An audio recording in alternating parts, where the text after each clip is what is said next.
মর্মান্তিক ঘটনা। যাত্রীসহ private car ব্রিজের রেলিং ভেঙে নদীতে পড়ে গেছে। তাদের উদ্ধারের চেষ্টা চলছে। দেখছেন একজন উদ্ধারকারী হাত উদ্দে পিটিয়ে গাড়ির গ্লাস ভাঙার চেষ্টা করছে।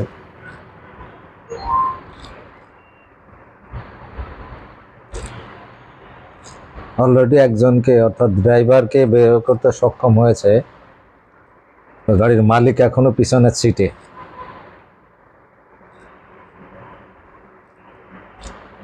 আল্লাহ জানেন তার ভাগ্যে কি আছে। ভিতর থেকে দেখা যাচ্ছে যে উনি চেষ্টা করতেছেন গ্লাস ভেঙে বেরিয়ে আসার। দেখতে পাচ্ছেন গাড়ি মোটামুটি 90 ভাগ ডুবে গেছে, আর 10 ভাগ বাকি।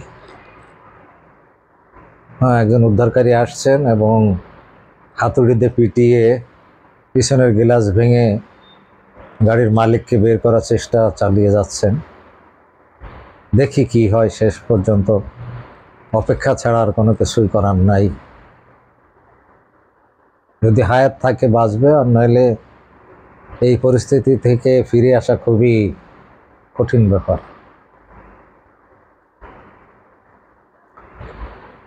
ইতিমধ্যে উদ্ধারকারী বোটও ঘটনাস্থলে এসে পৌঁছেছে। কি হৃদয় বিদারক।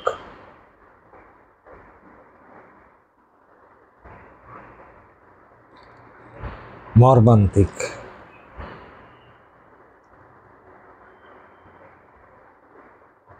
পারে নাই, এখনো উদ্ধারকারী কিছু করতে পারে নাই।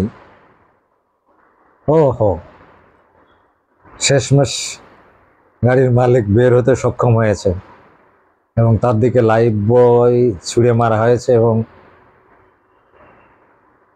লাইনও ছোড়া হয়েছে। এখন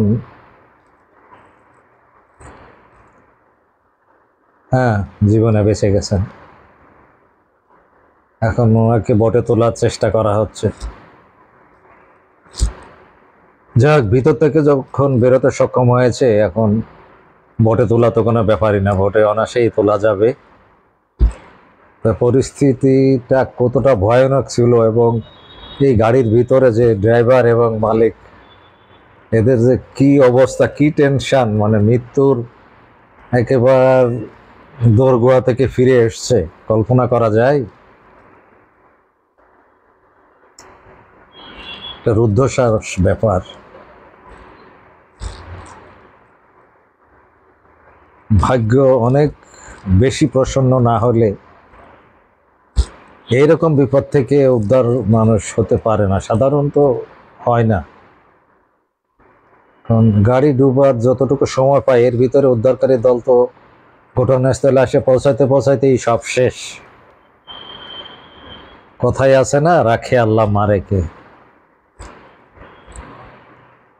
আল্লাহই রক্ষা করে।